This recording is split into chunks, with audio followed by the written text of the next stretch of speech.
মায়ের কিন্তু যে ভূমিকাটা নেওয়া উচিত, যে গর্ভাবস্থায় যদি ডায়াবেটিস থাকে সেটাকে নিয়ন্ত্রণে রাখতে হবে, গর্ভাবস্থায় যদি উচ্চ রক্তচাপ থাকে সেটাকে নিয়ন্ত্রণে রাখতে হবে। মায়ের আগে থেকে কিছু ভ্যাকসিন নেওয়া উচিত, বিশেষ করে মামস ভাইরাস, রুবেলা ভাইরাস, এই ভাইরাসগুলোর দ্বারা তার মা আগে থেকেই আক্রান্ত কিনা, মায়ের আগে থেকে সিফিলিস নামক কোনো রোগ আছে কিনা, এই রোগগুলো স্পেসিফিক্যালি কিন্তু আগেই ডায়াগনোসিস দরকার।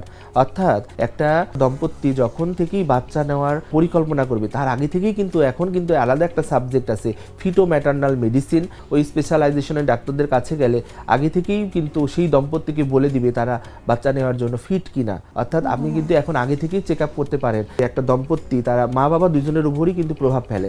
যেমন বাবা যদি ধূমপায়ী হয়, বাবা যদি মাদকাসক্ত হয়, তাহলে কিন্তু বাচ্চার কিন্তু জন্মগত ত্রুটি হওয়ার সম্ভাবনা অনেকাংশে বেড়ে যায়। তাহলে এটাও কিন্তু গুরুত্বপূর্ণ, শুধু মা কিন্তু না, বাবা মাদকাসক্ত কিনা, বাবা ধূমপায়ী কিনা, এটাও কিন্তু গুরুত্বপূর্ণ, এটাও কিন্তু একটা প্রভাব ফেলে। কারণ মা বাবার মিলনেই তো একটা বাচ্চা তৈরি হয়। যেহেতু বাবার অর্ধেকটা আসে একটা বাচ্চার মধ্যে, মায়ের অর্ধেক জিন আসে মা থেকে। বাবার জেনেটিক্যাল সমস্যা, বাবার যে প্রাত্যহিক লাইফস্টাইলে যে সমস্যা, এগুলোও কিন্তু বাচ্চার মধ্যে প্রভাব বিস্তার করে।